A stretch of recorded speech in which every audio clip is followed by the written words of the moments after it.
Seymour, what does Putin do from here? First of all, does I mean, technically Gazprom owns part of this pipeline. Is he offended by this explosion? What's his next move from here? And does this act, especially if it goes uninvestigated or unpunished, empower Biden to do more of this? Are we going to look back 20 years from now and say it all started with Nordstream? Well, obviously, the reason I ran the video of McNamara, of Johnson telling that lie in early 1964, before any American troops were there, is that that's a fear of mine. Right. You know, not that I'm all powerful, but that's what happened in Vietnam.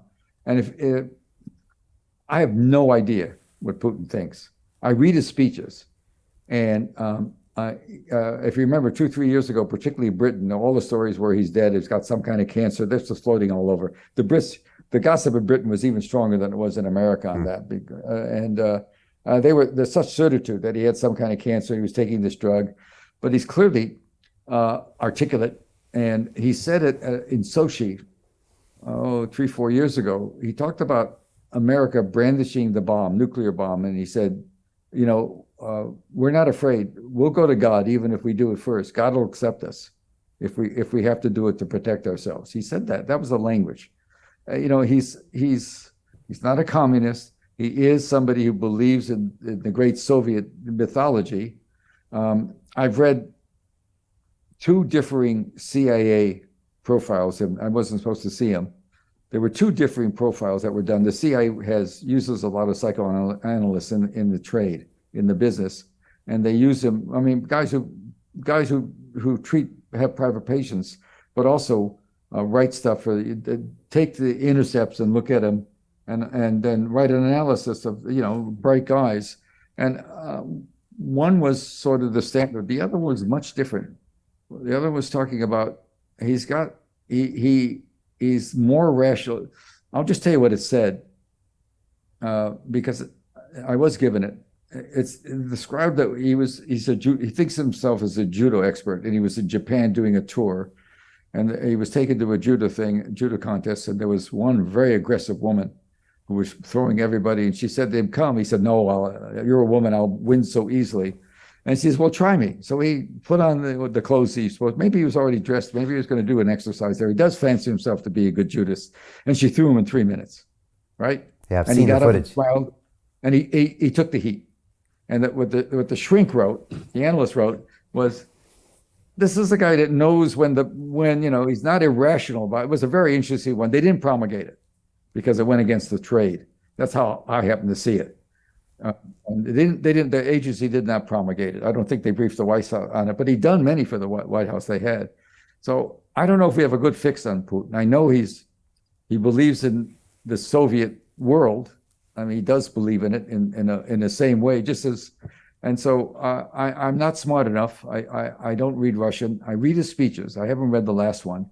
I certainly read the one 10 years ago at one of the international meetings when he said, "Why don't you bring me into NATO? I want to be part of Europe." And we poo-pooed that. But he's going to win this war. I do believe there are other people who said the same thing I'm saying. I do believe he does not want to conquer Western Europe. I don't believe he wants to retake Germany. I don't believe he wants anything more. He wants this buffer, right? This Ukrainian buffer. And he sees the Ukrainians as low life. It's a racist view. And he'll win. He'll win. Well, he just has a necessity. You have to have a Ukraine that we overthrew the government, a pro-Russian government in 2014. By now, it's pretty much acknowledged.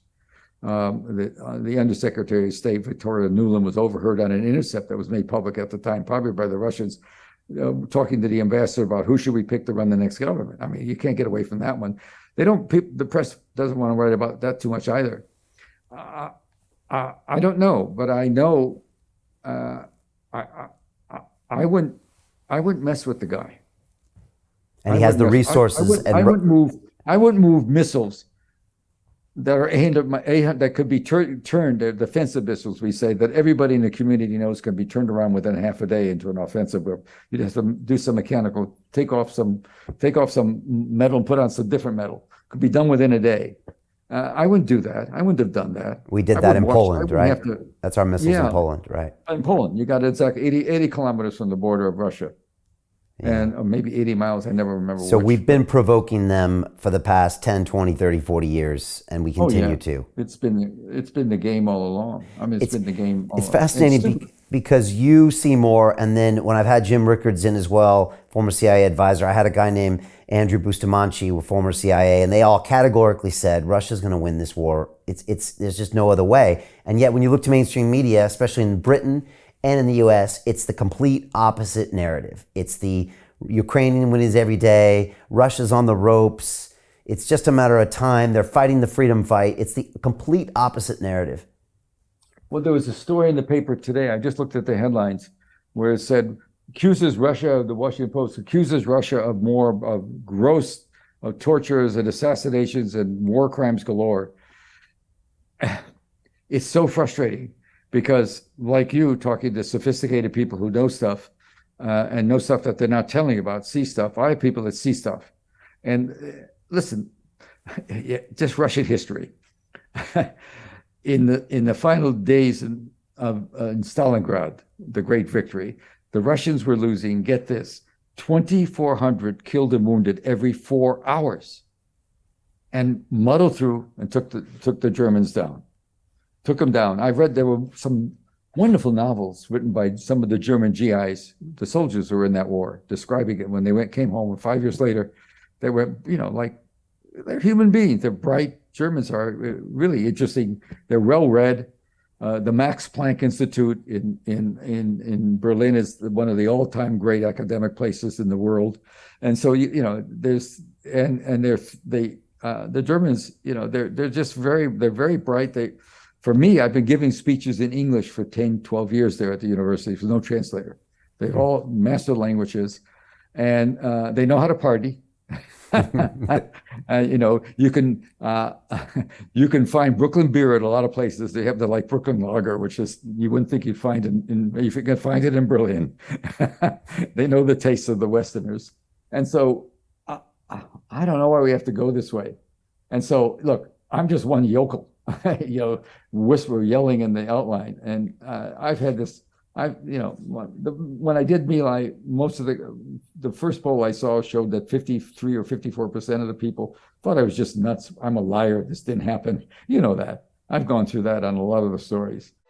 My name is Jim Rickards. I'm a former advisor to the CIA, Department of Defense, and the White House. In a moment, you'll have my own evidence that very few people have seen.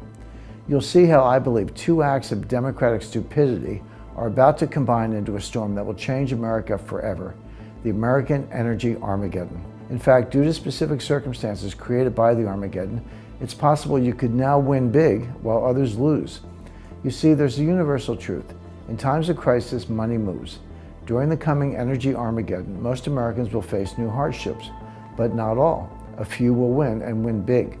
You're about to see how the energy Armageddon could create a one-time opportunity to secure new substantial wealth. If you want in, keep watching. Right now, today, America is running out of gas, diesel, and oil. Our national fuel reserves are down 50% or more from where they should be. It's so urgent, major suppliers are calling it a code red emergency. We don't have the refining capacity to catch up, and we're shipping most of what we have to Europe to bail them out of Calamity Joe's Nordstream crisis. We're now facing catastrophic fuel shortages I predict will collapse our nation's energy grid.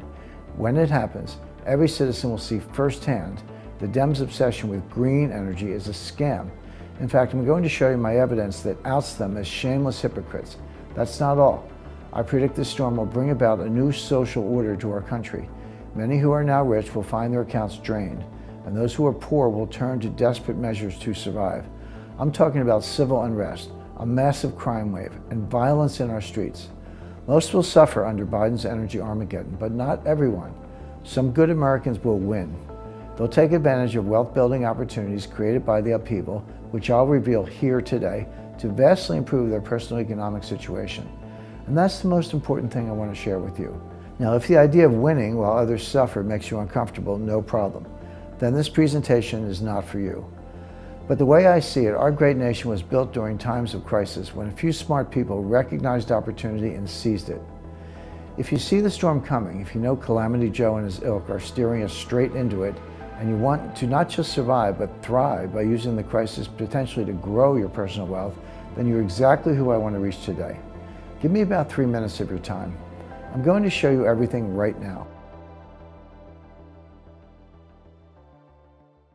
Hey, it's Brian Rose, founder of the DeFi Academy. I've told you my 4-week crypto bootcamp is amazing, but don't take my word for it. This is what my students are saying. The DeFi Academy was an amazing experience for me. It took me totally out of my comfort zone. In this course, I was challenged, I was held accountable, and pushed to do things that honestly weren't always easy. It's been phenomenal, and I can't believe we're already up on our 4 weeks. It has flown by. Going through this DeFi accelerator by far was one of the best courses I've taken. You do this course, you really get into the nitty-gritty of the activities that will make you comfortable with decentralized finance. Thank you so much to Brian and everyone at London Real and the DeFi Academy for even putting together an amazing course like this. Anybody else that wants to do it, please sign up. It is well worth the money.